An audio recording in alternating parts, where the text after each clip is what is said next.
நம்மளை கஷ்டப்படுத்துறவங்கள பார்த்தா நம்மளுக்கு கோபம் வரும். அவங்க துரோகம் பண்ணியிருப்பாங்க, நம்மளை கஷ்டப்படுத்திட்டே இருப்பாங்க. அவங்கள நம்ம ரிவெஞ்ச் எடுக்கணுன்றது மைண்ட் செட் பல பேத்துக்கு இருக்கும். அவங்களை எப்படியாவது ஏதாவது பண்ணிடணும், அப்படிதான் பல பேரோட வார்த்தைகள் ஒழுகும். அந்த பிரச்சனையை நம்ம யோசிக்கும் போது நம்மளுக்கு மைண்ட் அளவுலையும் சரி, ஹார்ட் இதுவும் சரி, துடிக்கிறது பயங்கரமா இருக்கும். ஏன்னா அவங்க அசிங்கப்படுத்தியிருப்பாங்க, கஷ்டப்படுத்தி இருக்கிறனால நம்மளால அடுத்து எந்த வேலையும் செய்ய முடியாம மென்டலி டிஸ்டர்ப் ஆயிருப்போம். பல பேர் இதே வேலையாவே பண்ணிட்டு இருப்பாங்க. ஆனா எல்லாரும் என்ன நினைப்பாங்கன்னா, ஒரு எப்படியாவது ரிவெஞ்ச் எடுத்துடலாம் அப்படின்னு. அதுதான் பல பிரச்சனைக்கு போய் சேருது.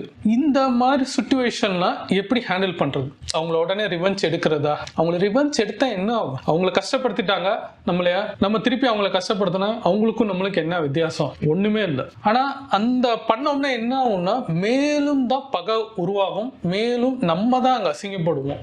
ஒருத்தவங்களை நம்மளை அசிங்கப்படுத்திட்டாங்கன்னு நம்ம போகும்போது நம்மளை இன்னும் கார்னர் பண்றதுக்கு என்ன பண்ணணுமோ அவங்க அதை பண்ணுவாங்க. அப்ப அங்க உழுகிறதும் நம்ம தான். ஏன்னா நம்மளோட ஃபெயிலியர் என்னன்னா, நம்ம எமோஷன் ஆகி நம்ம கத்தும் போது அதை வச்சு பிளே பண்றது பல கேரக்டர்ஸ் இருக்கும். அதை தான் அவங்க எதிர்பார்க்கறாங்க, நம்ம அதை செய்யறோம். செய்யும் போது அந்த பப்ளிக் பேச நம்ம அசிங்கப்படுறோம். அவங்க தனியா நம்மளை கஷ்டப்படுத்துறாங்க, இன்னொரு இடத்துல பார்க்கும்போது அவங்கள பார்த்து கோவம் வருது, அதுக்காண்டி அவங்க அதை செஞ்சு வச்சிடறாங்க. பப்ளிக் பிளேஸ்ல எங்கேயோ ஒரு இடத்துல ஒரு ஃபங்க்ஷனோ ஏதோ ஒரு இடத்துல பார்க்கணும், நம்ம செய்யும் போது அவங்க கூலா போவாங்க. அதுக்கு நம்ம என்னதான் பண்றது?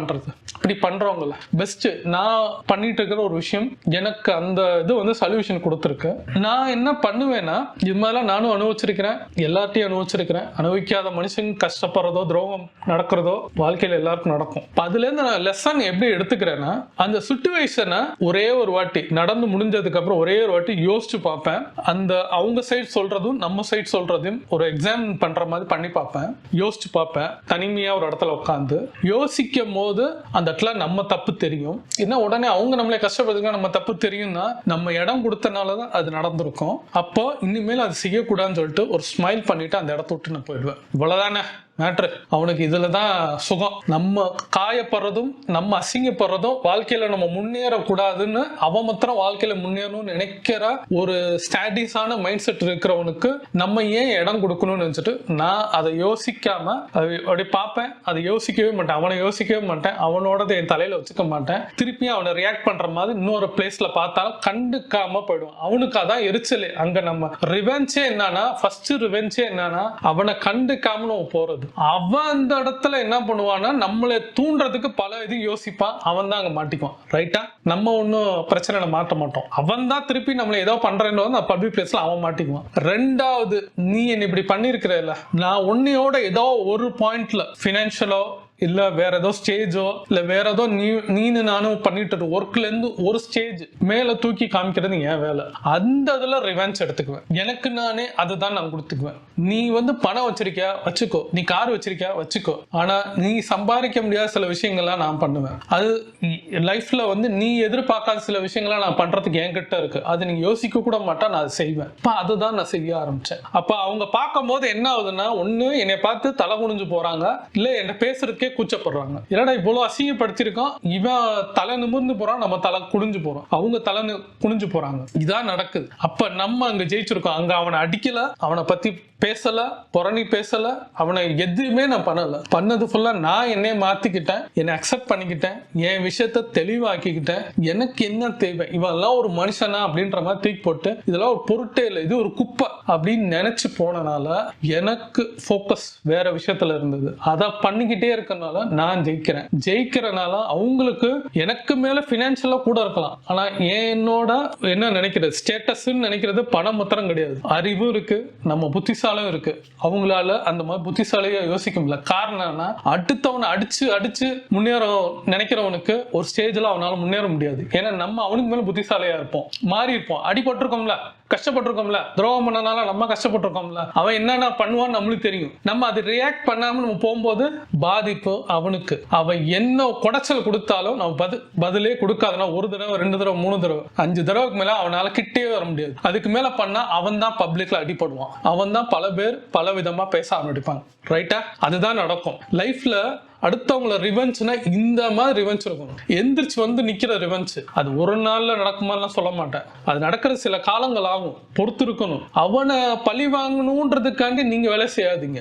உங்களுக்கு பிடிச்சு இந்த விஷயத்த பண்ணணும்னு நினைச்சிட்டு பண்ணீங்கன்னா மாத்திரம்தான் அந்த வெறின்றது இருக்கணும். அது தனியா இருக்கட்டும், அது குப்பை தூக்கி போட்டாச்சு. நம்மளை நிரூபிக்கிறதுக்கு சில விஷயங்கள் அவனுக்காண்டி நிரூபிக்கல, நம்மளே நிரூபிக்கிறதுக்கு நமக்கு நானே பண்ணும் போது என்ன ஆகும்னா நம்ம கிட்ட ஒரு ப்ராசஸ் ஆகும். இந்த ஹார்மோன்ல சில சேஞ்சஸ்ல இந்த கோவப்பட்ட பல ஹார்மோன் சேஞ்சஸ்ல பல எண்ணங்கள் நெகட்டிவ் தாட்ஸ் தான் நிறைய வரும். அப்ப அதுக்கு இடம் கொடுக்காம நம்ம காமாக்கி நம்ம சில விஷயங்கள் பண்ணும் போது அதே ஹார்மோன் நல்ல விஷயத்த நம்மளுக்கு காமிக்கும். அதை தான் மைண்ட்ல இருக்கிற அந்த சுரக்கிற சில விஷயங்கள்லாம் நம்மளை மாற்றும். அந்த நெகட்டிவ ஏன்னா புல் பண்ண வைக்கும். பண்ணிட்டா அவனை எப்படியாவது பண்ணணும். உள்ள இருக்கிற ஒரு குரங்கு, மனுஷருக்குள்ள இருக்கிற குரங்கு அவனை அடி, நம்மளை இது பண்ணிட்டான், அவனை அசிங்கப்படுத்திட்டான், நீயே அவனை விட்டு வைக்கிற, இப்படி நம்மளை உள்ள இருக்கிறது ஒன்று சொல்லிக்கிட்டே இருக்கும். உணர்ச்சி வசப்பட்டு அவனை ரிவெஞ்ச் எடுக்கிறேன்ற பேரு வாழ்க்கையை முடிச்சுக்காதீங்க. வாழ்றதுக்கு நம்மளுக்கு வேற விஷயம் நிறைய இருக்கு, நம்மளோட லைஃப் வேற அப்படின்னு நினைங்க. அப்படி நினைச்சா நிச்சயமாக சொசைட்டியில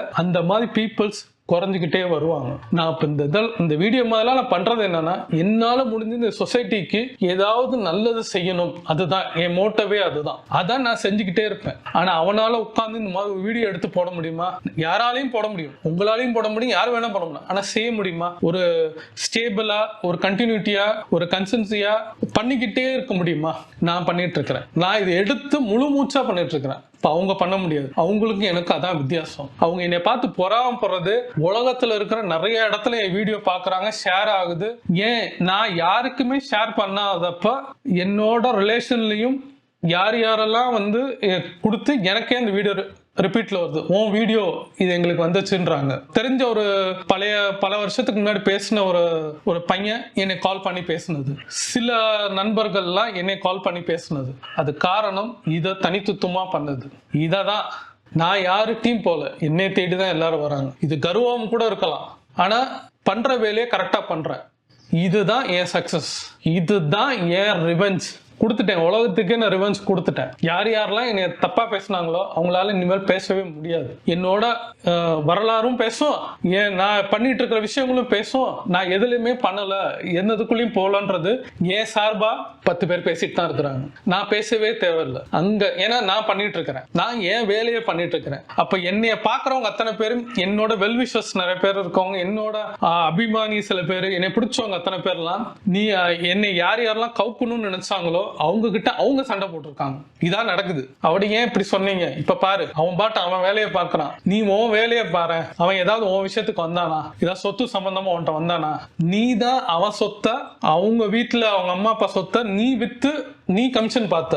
ஆனா அந்த இதுக்குள்ள வந்து அவன் கேள்வி கேட்டான், யாருமே பதில் சொல்லல. இப்ப அவன் வேலையை அவன் பார்த்துட்டு இருக்கிறான். துரோகம் யாரு பண்ண? நீ பண்ணிருக்கிற. இப்ப உனக்கு அவன் எந்த துரோகமும் பண்ணல, உன்கிட்ட எந்த பிரச்சனையும் பண்ணல, அவன் ஒதுங்கி அவன் வேலையை பார்க்கறான்ற மாதிரி சில பேர் பேசுறாங்க. அப்ப அவன் அந்த பர்சன் யார் எனக்கு பெரிய துரோகம் பண்ணாங்களோ, 1 லட்சம் 2 லட்சம் 25 லட்சம் மேல ஒரு கமிஷனாவே ஒரு ப்ராப்பர்ட்டி, என் ப்ராப்பர்ட்டி வித்து பார்த்த ஒரு மனுஷனுக்கு இப்ப ரிவிட் அங்கதான் போகுது. இதுதான் உலகம். ஆரம்பத்துல பண்ணும்போது எனக்கு அவ்வளோ மென்டலி டிஸ்டர்ப் ஆகி ஒரு 2 இயர்ஸ்க்கு முன்னாடி இருந்தப்ப நான் எடுத்த ஒரே ஒரு விஷயம், ஆள் வச்சு அடிக்க கூடாது, நம்மளும் போய் அடிக்க கூடாது, நம்மளும் எதுவும் பண்ணக்கூடாது, நம்ம நின்று நிதானமா நம்ம லைஃபை ரசிச்சு போகணும். அங்க இதை பார்த்து அவன் வருத்தப்படணும்னு நினைச்சேன். அதான் நடந்துட்டு இருக்கு. அதனால யாரையும் கஷ்டப்படுத்தோ, அவங்க துரோகம் பண்ணவங்கள இது பண்ணணுமோ, ரிவெஞ்ச் எடுக்கணுமோ நினைக்காதீங்க. நீங்க உங்களை மாத்துங்க, உங்க மைண்ட் செட்டை மாத்துங்க. எண்ணத்தை மாத்தினீங்கனாலே லைஃப்ல புது வழி கிடைக்கும், உங்களுக்கு ஒரு வே கிடைக்கும். அந்த வேல நீங்க போயிட்டே இருக்கலாம், ஜெயிக்க முடியும். நீங்க எந்த சிச்சுவேஷன்ல இருக்கீங்கன்னு யோசிச்சு பாருங்க. இந்த மாதிரி மைண்ட் செட்ல இருந்தீங்க, இதை ஏதாவது சேஞ்சஸ் பண்ணிருந்தீங்க, இல்ல இந்த வீடியோக்கு அப்புறம் ஏதாவது சேஞ்சஸ் பண்ணீங்கன்னா கமெண்ட் பண்ணுங்க.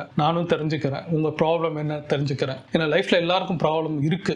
எல்லாரும் லைஃப்ல ஏதாவது பாயிண்ட்ல எந்திரிச்சு வரணும்ட்டு தான் என்னோட ஆசை.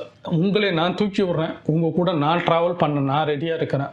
நீங்களும் உங்க லைஃப்ல நீங்க எந்திரிச்சு வாங்க. நீங்க பண்ற வேலையை பண்ணுங்க. உங்க பிசினஸோ, உங்க வேலையோ, உங்க ஹவுஸ் ஒய்ஃபா இருந்தாலும் நீங்களோ, எந்த வேலையோ, ஸ்கூல் படிக்கிற பையனோ, காலேஜ் படிக்கிற பையனோ, வேலை பார்க்க யாரா இருந்தாலும் அவங்க வேலையை இன்னைக்கு பண்ண வேண்டிய வேலையை பாருங்க. மித்த பிரச்சனை உங்களை சுத்தி டெய்லி வரும், ஆனா அதை பத்தி யோசிக்காதீங்க. உங்களை ரசிக்க பாருங்க, உங்களை நேசிங்க, நீங்க செய்ய வேண்டிய வேலையை பண்ணுங்க. மித்ததெல்லாம் தானா விலகி போயிடும். லைஃப்ல ஜெயிக்க முடியும். என் பேர் ஸ்ரீராம். எண்ணம் போல் வாழ்க்கையை பத்தி பல வீடியோ மேக் பண்ணி போட்டிருக்கேன். ஒண்ணுக்கு 4-5 வீடியோ மாத்திரம் பாருங்க. பிடிச்சிருந்தா சப்ஸ்கிரைப் பண்ணுங்க. லைக் பண்ணீங்கன்னா என் வீடியோ ரெக்கமெண்டேஷன் போகும், எனக்கு ரொம்ப சப்போர்ட்டாக இருக்கும். லைக் பண்ணுங்க ஃப்ரெண்ட்ஸ்.